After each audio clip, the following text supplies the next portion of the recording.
मुख्यमंत्री और भाजपा के राष्ट्रीय उपाध्यक्ष डॉक्टर रमन सिंह ने पत्रकार के दौरान कहा कि भूपेश बघेल की सरकार जा रही है और भाजपा की सरकार आ रही है। रही बात भाजपा में मुख्यमंत्री की, तो घंटे भर के भीतर मुख्यमंत्री का नाम तय हो जाएगा। मुख्यमंत्री भूपेश बघेल अपने बारे में सोचे, भाजपा की चिंता न करें। केंद्रीय बजट की तारीफ करने आए पूर्व सीएम डॉक्टर रमन सिंह ने आम बजट की खूबियां सिलेवार गिनाई। उन्होंने कहा कि यह बजट सभी समाज के लिए है, सर्वग्राही है, मध्यम वर्गीय परिवारों, सप्तऋषि यानी 7 बिंदुओं वाला बजट है। उन्होंने कहा कि बजट में अधोसंरचना और कौशल विकास को बढ़ावा देना, युवा शक्ति को इस अमृतकाल के बजट में ज्यादा महत्व दिया गया है। कोई भी वर्ग इस बजट से छूटा नहीं है। पूरी दुनिया की नजर भारत की ओर है। बजट सबका साथ, सबका विकास और सबका विश्वास को ध्यान में रखकर बनाया गया है। उन्होंने कहा कि बजट में पूंजीगत व्यय बजट की आत्मा होती है। अधोसंरचना व्यय के लिए 10 लाख करोड़ रुपए का प्रावधान है। राज्य सरकारों और केंद्र सरकार वित्तीय प्रबंधन के लिए ऋण लेते हैं। उन्होंने केंद्र सरकार के कर्ज लेने को जायज ठहराते हुए कहा कि राज्य सरकार तो कर्ज की सारी राशि निर्वाह पूर्वा बाड़ी में खर्च कर रही है। आय से अधिक संपत्ति के मामले में पूर्व सीएम रमन सिंह ने कहा कि मैंने 3 बार चुनाव लड़ा, चुनाव आयोग ने जानकारी दी थी, आईटी ने इसकी जांच कर क्लीन चिट दे दिया है। इसमें बार बार सीएम बघेल के बोलने से क्या मतलब? मामला कोर्ट में ही चल रहा है, तो इस पर बोलने का कोई मतलब नहीं है। मुद्दा मुलायम करके आज पद्मश्री का केंद्र सरकार की तरफ से वो हुआ है, संगठन की तरफ से कोई ऑब्जेक्शन नहीं है। क्यों ऑब्जेक्शन होगा भाई? मुलायम सिंह को यदि सम्मान मिल रहा है तो देश के लिए उनका कंट्रीब्यूशन तो है।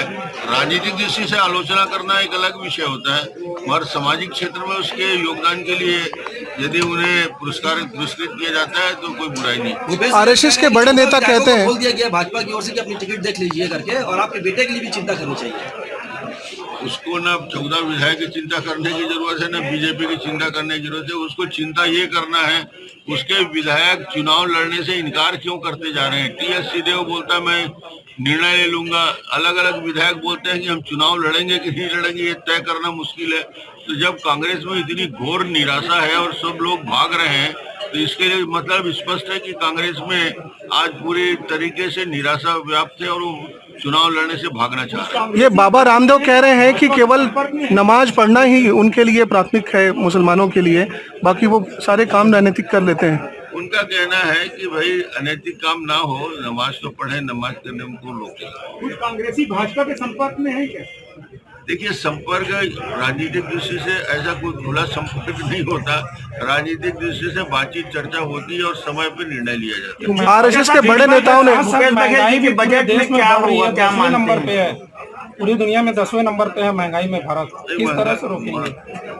ये कोविड का आफ्टर इफेक्ट पूरे दुनिया में है।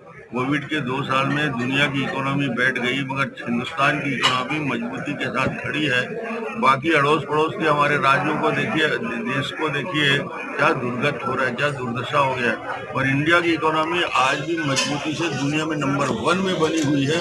ये बड़ी उपलब्धि। आरएसएस के नेता ने कहा है कि बीफ खाने वाले अगर गलती से खाएं तो वापस आने के लिए उनके लिए दरवाजा खुला है। क्या मतलब है इसका?